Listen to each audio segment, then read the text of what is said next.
Salut tout le monde, on se retrouve aujourd'hui avec une vidéo qui va te faire plaisir parce qu'elle sera courte. Donc ça, je sais que ça va te faire vraiment plaisir. On va parler du champ magnétique uniforme. Donc c'est la deuxième et dernière partie du cours sur le chapitre sur le champ magnétique.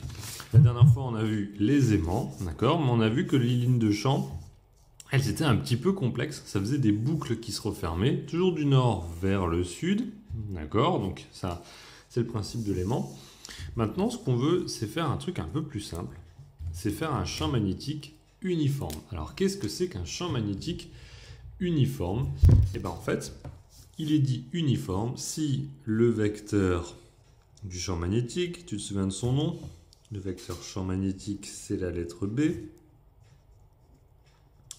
Champ magnétique B en majuscule avec la petite flèche. Il garde la même direction. Donc ça va faire une espèce de droite.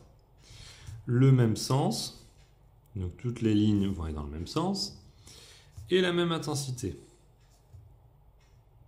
Donc ça, c'était l'intensité, tu te souviens, je te le mets en Tesla. Alors du coup, je l'écris dans le mauvais sens. En Tesla. Voilà. Alors les lignes de champ, concrètement, si je te résume un peu tout ça dans un langage plus simple pour toi, elles sont alors parallèles. Au lieu d'avoir un truc tout tordu comme là, on est capable de faire des lignes de champ parallèles. Alors comment donc qu'on fait ça? Tu vas retrouver un objet que tu as déjà vu. Ça, c'est un aimant en U. Je te fais pas un dessin, tu as compris la forme, ok. Et bien dans un aimant en U, si on invente un aimant en U plutôt que des petits aimants qui sont rectangulaires, c'est pour faire un champ magnétique uniforme. Regarde bien, on va réappliquer la même chose, il n'y a rien de neuf que la dernière fois, mais ça va nous donner un schéma un peu plus simple. Tu te souviens que les lignes de champ magnétique, ils s'orientent toujours du nord vers le sud, d'accord? Et bien du pôle nord vers le sud. Ici, tu pars du pôle nord, par exemple là, ça c'est un gros plan sur mon doigt qui est flou, et tu vas vers le sud. Ok? Ça, c'est ce qui peut se passer. Ça peut se passer là aussi, ça peut se passer là aussi, ça peut se passer là aussi. Et là, évidemment, ton champ magnétique ne va pas s'amuser à faire un gros détour. Lui, son but, c'est d'aller du nord vers le sud de la façon la plus simple possible. Et donc ici, tu as des lignes de champ qui sont parallèles. D'accord? Alors, toute cette partie-là, en fait, de l'aimant, c'est un pôle nord. On aurait pu la mettre en couleur aussi. Alors, exprès, aujourd'hui, c'est le nord que je vais mettre en rouge. On avait dit la dernière fois qu'il ne faut pas trop tenir compte des différentes couleurs. D'ailleurs, sur la photocopie, tu l'as peut-être pas. Des fois, il y en a qui mettent le nord en rouge, d'autres qui mettent le sud en rouge. Bon, ça, peu importe. Toi, tout ce que tu as à savoir, c'est que le champ, c'est des petites lignes invisibles qui vont du nord vers le sud. Ok? Donc voilà notre champ magnétique ici. On dira qu'on a un champ B qui est uniforme. Pourquoi? Parce que ça fait toujours la même figure. Alors l'idée d'avoir fait des aimants en U, cette zone-là, ça s'appelle l'entrefer. C'est un aimant qui est en général dans un matériau ferreux. L'entrefer, et bien le champ magnétique qui est uniforme dans l'entrefer.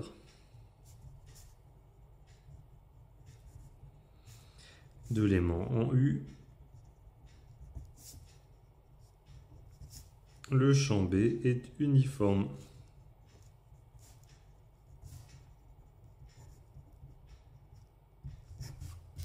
Ok, donc c'est plutôt sympa d'avoir fait ça.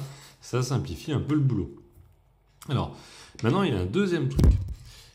Ça, c'est un morceau de fer qui est magnétique. D'accord? Ça fait un petit champ magnétique. Ça, de la dernière fois, c'est pareil, c'est un morceau qui est magnétique, donc il y a des aimants qu'on peut créer avec du fer, ou il y a des aimants qui sont permanents, il y a des roches volcaniques par exemple qui sont aimantées, mais ces deux-là, ils ont un souci, c'est que les champs magnétiques ne sont pas très grands, et puis surtout, ils sont là tout le temps. Alors on a découvert ce principe-là, c'est qu'on peut créer un champ magnétique, je t'en avais parlé la dernière fois, en enroulant un conducteur, du cuivre par exemple, en forme comme ça, là, comme une espèce de bobine, et on fait passer du courant à l'intérieur.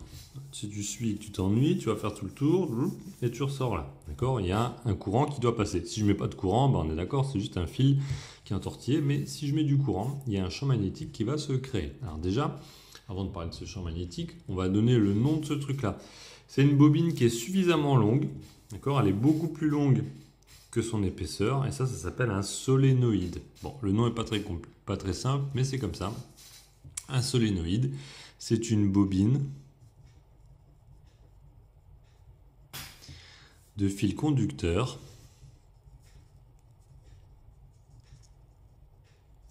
ok, et pour éviter de s'électrocuter, on l'entoure d'un isolant. Donc en général, on voit quand même le métal et c'est un espèce de vernis qu'il y a autour. D'accord? Donc la différence par rapport à une bobine, c'est que sa longueur, elle est plus grande que son rayon. Ça, c'est un détail. Sa longueur est plus grande que son rayon. Donc voilà, ça, tu n'es pas obligé de trop le retenir. Je t'avais expliqué la dernière fois qu'il te fallait 2 accessoires, soit le tire-bouchon, soit un bouchon d'eau. Donc c'est le moment de les sortir. Voilà le bouchon. Alors regarde ce qui se passe. Quand tu fais passer du courant, comme ça, et que tu t'entortilles dans le sens là, d'accord, il y a un champ magnétique qui va se créer à l'intérieur, automatiquement. Et ce champ magnétique que tu vas créer ici, eh bien, c'est comme ton bouchon. Regarde bien, si tu t'entortilles comme ça, bah, tu dévisses ton bouchon et regarde dans quelle direction tu vas. Tu vas vers le haut. Donc, si tu tournes dans le sens comme ça, là, dans le sens inverse des aiguilles d'une montre, ça monte. Ok, hop, ça se dévisse. Et si tu vises dans l'autre sens, ça descend. C'est le même principe avec un tournevis ou avec un tire-bouchon. D'accord? Si tu tournes dans un sens, ça visse. Si tu tournes dans l'autre sens, ça dévisse. Donc entraîne-toi avec ta bouteille. Ici, si tu regardes bien, le courant, il tourne comme ça. Ça veut dire qu'on va faire en quelque sorte dévisser notre bouchon. Et bien on va avoir un champ magnétique qui va sortir comme ça. On a un champ magnétique B. Donc souviens-toi quand même de ça. C'est que la ligne de champ, elle doit se refermer. Donc ton champ magnétique, en fait, il fait une méga boucle ici. J'ai mis de l'eau. D'accord. Si j'en avais fait une deuxième, hop, voilà, je pourrais faire une boucle par là. D'accord. Et ça va toujours faire comme ça des petites boucles qui se referment. D'accord. Maintenant, ce qui est intéressant, regarde bien, je vais changer de couleur. C'est ce qui se passe au centre. On a dit que la boucle se refermait. Donc cette boucle-là, hop, elle fait comme ça. Celle-ci, elle fait comme ça. Celle-ci, elle fait comme ça. Celle-ci, elle fait comme ça. Et donc là, au centre, tu te retrouves à nouveau avec des lignes de champ qui sont uniformes. Donc parallèles, à peu près parallèles là, voilà. Et qui vont avoir même direction, c'est-à-dire aller vers là et le même sens par là. Ok ? Donc voilà, j'en fais pas beaucoup plus. Ici, on voit qu'on a un champ uniforme.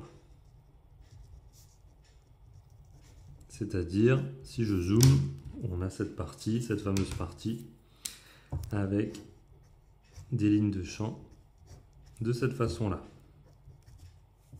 Ok ? Voilà. On pourrait imaginer en faire plus, car elles sont invisibles et qu'il y en a une infinité. C'est comme les rayons lumineux. Voilà, on a tout un tas de choses qui sont uniformes. Alors, ce qui est très pratique, c'est que ça, si on a du courant et qu'on a du fil, on peut créer un aimant artificiel. C'est ce qui est utilisé dans beaucoup d'appareils électriques où il y a des aimants qui fonctionnent grâce au courant pour faire tourner par exemple le moteur d'une perceuse, le moteur d'un appareil où il y aura une rotation comme un sèche-cheveux, ou alors également dans ce qui nous intéresse nous, les IRM. D'accord ? Un petit truc quand même avant de passer à la suite, il y a un pôle nord et un pôle sud, puisqu'on a vu que ça sortait de là et ça allait vers là. Donc notre pôle nord il est là, les lignes de champ sortent du nord et reviennent vers le sud. Ok ? Donc là, en fait, tu as un aimant artificiel avec son pôle nord et son pôle sud, à condition de faire passer du courant évidemment. Donc propriété, à l'intérieur du solénoïde, donc dans cette partie-là,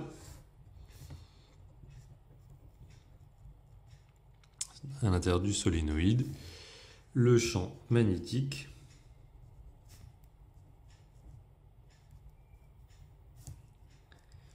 est uniforme. D'accord. Le solénoïde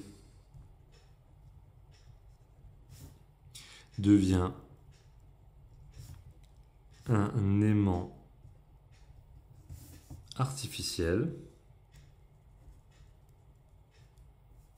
D'accord. Dont les extrémités sont des pôles.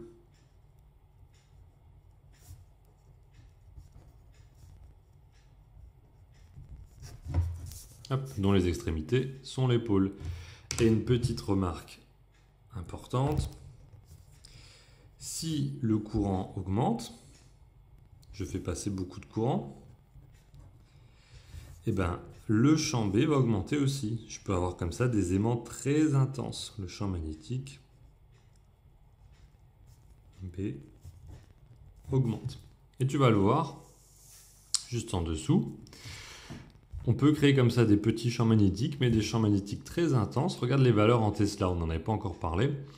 La Terre fournit finalement un champ magnétique permanent, hein, c'est ce qu'on utilise quand on s'oriente avec une boussole. C'est en 10 puissance moins 5 Tesla, donc c'est très très faible. D'accord, mais ça peut être détecté par une boussole. Voilà. Si tu as un magnète, évidemment, tu ne peux pas le coller sur la Terre, ça ne fonctionne pas, c'est trop faible.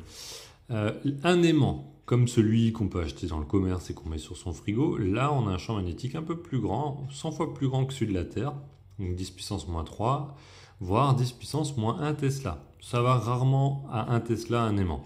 Par contre, les électroaimants, comme ceci, tu peux monter jusqu'à 5 Tesla dans des moteurs, par exemple, je te disais, de sèche-cheveux, de perceuse. Et alors, on peut même utiliser des supraconducteurs, là on va pas trop en parler. Évidemment, quand tu fais passer du courant dans des fils, ça chauffe, surtout quand les fils sont liés. Et on a des matériaux qui évitent cette chauffe-là, et on peut monter jusqu'à 20 Tesla. Ça, c'est des champs magnétiques très très très intenses. Donc, qu'est-ce qu'un champ magnétique intense finalement? Eh bien, on va dire que la frontière, c'est à 1 Tesla.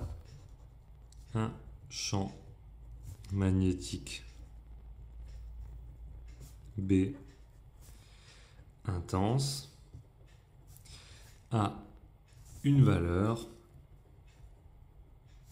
B, alors là je mets plus le vecteur, B supérieur à 1 Tesla. D'accord? Donc tu retiens ça, la frontière c'est 1 Tesla, on peut te poser la question. Donc voilà, les mots-clés du chapitre. Alors ça va aller assez vite, on a champ magnétique avec son abréviation. D'accord? Alors vu que c'est un vecteur, on va lui donner ses caractéristiques. Alors sa direction, son sens et sa norme. Alors la direction, c'est celle de la ligne de champ. D'accord? Son sens, c'est du nord vers le sud. Et sa norme, c'est en Tesla T. D'accord? Donc deuxième chose, comment faire un champ magnétique uniforme?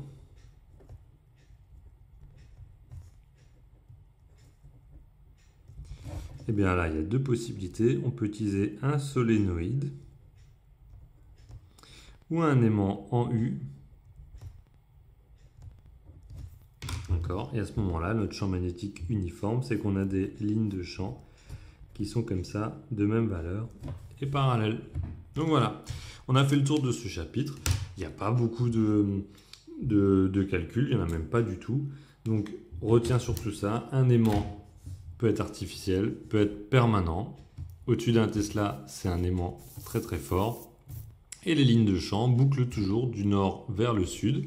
On peut recréer un aimant artificiel en faisant passer du courant. Dans ce cas-là, c'est un solénoïde. Et voilà. Donc si tu as des questions, n'hésite pas. Sinon, à bientôt.